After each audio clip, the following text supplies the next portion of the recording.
என் அம்மா உன் அத்தை எப்படி வாழ்ந்துட்டு இருக்காங்க பாரு. உங்க குடும்பம் வாழ்ந்துட்டு இருக்கிற அந்த கோட்டையில வாழ வேண்டிய இவங்க கௌரவமான சிறையில தன் குழந்தையும் இந்த உலகத்தையும் மறந்து எப்படி வாழ்ந்துட்டு இருக்காங்க பாரு. ஒரு நல்ல டாக்டர் கூட்டிட்டு வந்து இப்படி குணப்படுத்த முடியாதா? வக்கீல் எவ்வளவு டாக்டர்ஸ் வச்சு முயற்சி பண்ணிட்டாங்களா? மருந்தால மட்டும் குணப்படுத்த முடியாதுன்னு சொல்லிட்டாங்களா டாக்டர்ஸ்? இது பாருங்க, என் சொந்த அப்பாவா இருந்தாலும் சரி, அவர் கூட பிறந்தவங்களா இருந்தாலும் சரி, அவங்கதான் குற்றவாளிங்கன்னு நீங்க கண்டுபிடிக்க எந்த உதவி வேணாலும் செய்றேன். நன்றி நன்றி. ஒரு தடவை ஓடி போன உங்களை தேடி தேடி அலைஞ்சு தேஞ்சு போயிட்டேன் சார். மறுபடியும் திரும்பி வந்த உங்களை ஒருத்தர் ரெண்டு பேரும் நினைச்சு எக்கச்சக்கமா குழம்பி போயிட்டேன் சார். அடுத்தவங்களை குழப்பி விட்டு யாருக்கும் சந்தேகம் வராத அளவுக்கு எப்படி சார் திறமையா நடிக்கிறீங்க? எப்போ அந்த வீட்டு பொண்ணு உங்களுக்கு உதவி செய்யறதா முடிவு பண்ணிருச்சோ, நானும் உங்களுக்கு உதவி செய்யறதா முடிவு பண்ணிட்டேன் சார். சார், என் திறமை இவர்தான் சார் யூஸ் பண்ணிக்க மாட்டேங்கிறாரு. நீங்களாவது என் திறமையை கொஞ்சம் யூஸ் பண்ணுங்க சார். ஆஞ்சநேயர் அளவுக்கு இல்லைன்னாலும் ஒரு எலி அளவுக்காவது என்ன யூஸ் பண்ணிக்கங்க சார். அது என்ன எலி? ராமாயணத்துல இலங்கைக்கு எலிதான பாலம் போட்டுச்சு. அது அணில்யா? எலி இல்ல. என்ன சார் குழப்புறீங்க சார்? இந்த ரெண்டு சின்ன சின்னதா இருக்கிறதுனால நான் குழம்பி போயிட்டு சார். சாரி சார், என்ன மன்னிச்சிருங்க சார். அடுத்தது என்ன பண்ண போறீங்க அதை சொல்லுங்க. முதல்ல அந்த 3 பேர் பேர்ல இருக்க சொத்தை என் பேர்ல மாத்திக்கணும். சொந்த கம்பெனிங்கிற தைரியத்துல இத்தனை நாளும் ஃபேக்டரி பக்கமே வராத அந்த 3 பேரையும் ஃபேக்டரிக்கு வரவழைச்சு அவங்க கிட்ட இந்த டாக்குமெண்ட்ஸை போடுங்கணும்.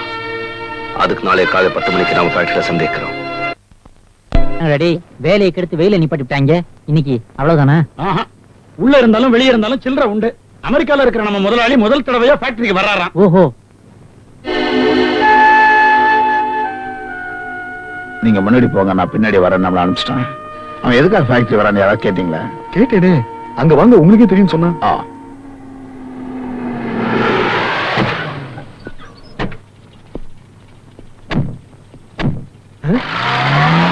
என்னதான் கோடீஸ்வரனா இருந்தாலும் ஒரு மனுஷன் தனக்கு எவ்வளவு சொத்து இருக்குன்னு தெரிஞ்சுக்காமலா இருப்பான்?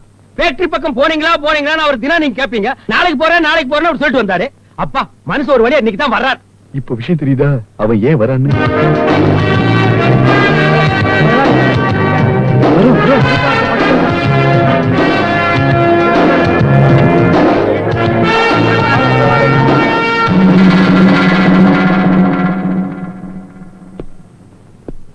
இதெல்லாம் எனக்கு பிடிக்காது. இல்ல, முத எங்க கம்பெனி வந்திருக்கீங்க. மன்னிக்கணும். இது உங்க கம்பெனி இல்ல, என் கம்பெனி. கேரக்டர் நூறு பிடிச்ச மாதிரி மெயின்டைன் பண்றான் பாரு. உள்ள போலாமா சார்? சார், உங்களோட இந்த ஃபேக்டரியில மட்டும் 37 கோடி ரூபாய் வியாபாரம் நடக்குது சார் வருஷத்துக்கு.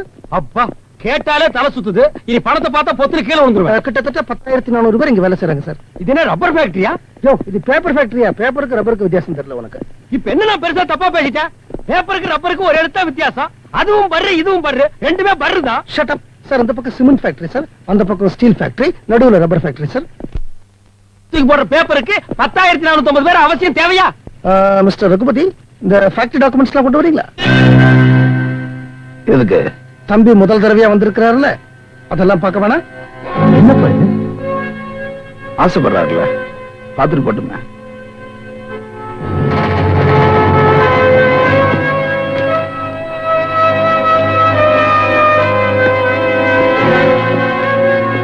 என்ன ஓகே சார், இது சொத்துல இவங்க பேர்ல இருக்கு சார். உங்க அம்மா சுயநினைவு இல்லாம இருந்த பொழுது சொத்தெல்லாம் இவங்க பேருக்கு மாத்தி எழுதிக்கிட்டாங்க சார். நீங்க அப்செக்ட் பண்ணா நான் மறுபடியும் பணத்தை கோப்பலுக்கு ஆசைப்படுற நான் இல்ல. எனக்கு தேவையில்ல என் அம்மா தான். அடுத்தவ பணத்துக்கு ஆசைப்படுறது, யாரோ சம்பாதிச்ச சொத்தை கொள்ளையடிக்கிற கேவலமான நாய் இல்ல. என் அம்மா சுயநினைவுக்கு வந்த உடனே இந்த பணத்தை எல்லாம் இவங்களுக்கே பிச்சையா போட்டுடுங்க. நீங்க போடுற பிச்சையை வாங்குறதுக்கு நாங்க ஒண்ணு பிச்சைக்காரங்க இல்ல. நாங்கெல்லாம் நல்லா இருக்கும் போது எங்க அப்பா உட்கார வச்சு சோறு போடுற அளவுக்கு எங்களுக்கு திறமை இருக்கு. எங்க அப்பாவும் அவங்க கூட பிறந்தவங்களும் மூட்டை தூக்கியாவது தங்களை காப்பாத்திக்குவாங்க. ஐயா, உங்க சொத்து மேல எங்களுக்கு ஒண்ணு ஆசை கிடையாது. Is it?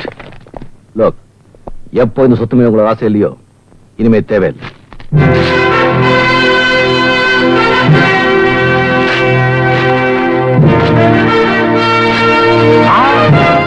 கிழிச்சா மட்டும் போராது.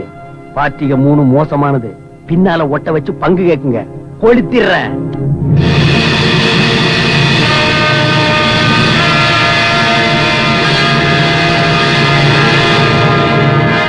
இப்ப அவங்க பேர்ல எழுதிக்கிட்டு தான் எரிச்சாச்சு.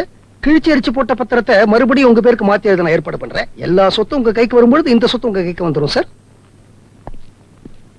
அழகு, என்ன இதெல்லாம்? கொஞ்ச நாளாவே நீ வீட்டு பக்கம் வர்றதில்ல, அப்படியே வந்தாலும் 2 நிமிஷத்துக்கு மேல தங்குறது இல்ல. என்ன வேலை செய்யறேன்னு நான் உங்க அக்காவும் கேட்கும் போதெல்லாம் நேரம் வரும்போது சொல்றேன்னு சொன்னியே, அதானா இது? யாரை ஏமாத்தி இதெல்லாம் உன் பேருக்கு எழுதுன்னு நினைக்கிறேன்? என்ன வளரீங்க? யார் நீங்க? என்ன எப்ப பாத்தீங்க? எந்த அக்கா? யார் அக்கா? ஏய், என்ன யாருன்னு கேட்டிருந்தா கூட பரவாயில்ல. 25 வருஷமா உன்னை தூக்கி வளர்த்த உங்க அக்காவையா யாருன்னு கேட்டேன்? நன்றி கேட்டவன. பாய்ஸ், யாரு விசாரிங்க. வாங்க சார், வாங்க சார். கன்ஃபியூஸ் ஆகாதீங்க. இவர் முதல்ல வீட்டுல பார்க்கும்போது நாங்களும் அப்படிதான் சந்தேகப்பட்டோம். பம்பாய்க்கு போய் உங்க மச்சானை கூப்பிட்டு பாருங்க. அவரு வேற இவரு வேறங்கிறது உங்களுக்கு நல்லா தெரியும்.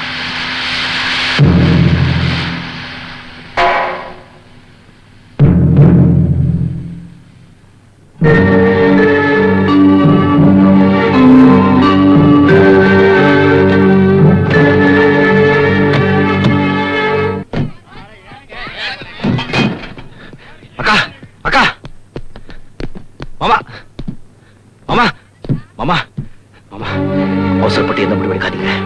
கம்பெனில அத்தனை பேருக்கு முன்னால உங்களுக்கு நான் யாருன்னு கேட்டேன்னா அதுல ஏதோ ஒரு விஷயம் இருக்குன்னு புரிஞ்சுக்கங்க. அக்கா, அக்கா, என்ன பெத்த தாய்கிட்ட நீங்க யாருன்னு கேட்டிருந்தா அவங்க புரிஞ்சுக்காம போயிருக்கலாம். ஆனா இந்த உலகத்தை ஆளாக்கின உங்களையே நான் யாருன்னு கேட்டிருக்கேன்னா அது ஏன் கொஞ்சம் யோசனை பண்ணி பாருங்க அக்கா. அக்கா, நான் நல்லவ இல்ல, கெட்டவ, திருட, போலி, தப்பான வேஷம் போடுறதுன்னா அதுக்கு உங்க உழைப்பு தான் காரணம். உங்க உழைப்பு மேல உங்களுக்கு சந்தேகம் இருந்தா நீங்க போங்க, தாராளமா போங்க. ஆனா ஒண்ணு மட்டும் சொல்றேன், என் உடல் இங்க இருந்தாலும் என் உயிர் மட்டும் உங்ககிட்ட தான் இருக்கும். இப்ப நீங்க மட்டும் போல என் உயிர் கொண்டு போயிட்டு இருக்கீங்க.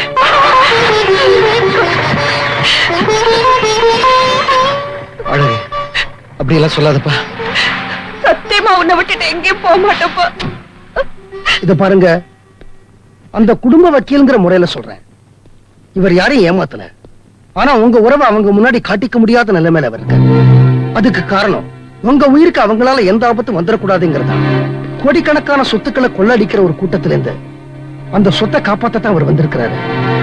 இப்ப அந்த சொத்துல ஒரு பகுதியை தான் நான் அவர் பேருக்கு எழுத போறேன். மொத்த சொத்தையும் அவர் பேருக்கு எழுதும் போது அவர் யாருன்னு உங்களுக்கே தெரியும். தமிழரசன் வாங்க.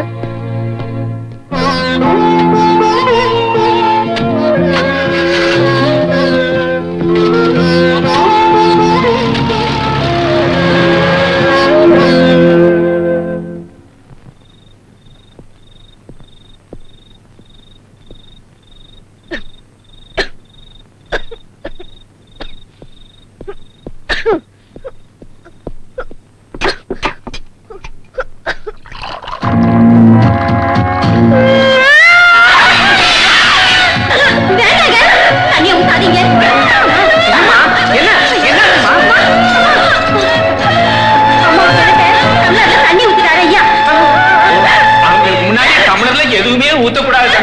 அப்படி ஊத்துனா இப்படித்தான் வெறி வந்துடும்.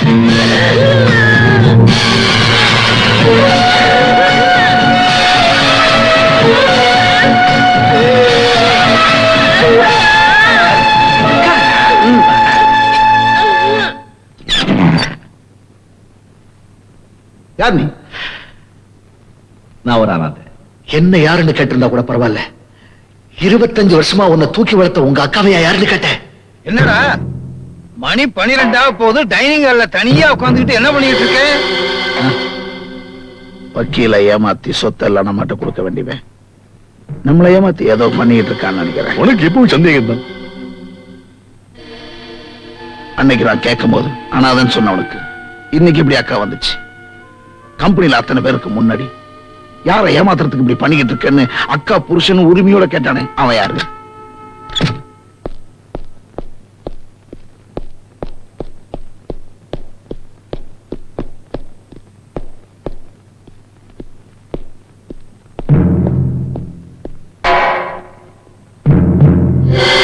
இந்த நேரத்துல எங்க போறான்?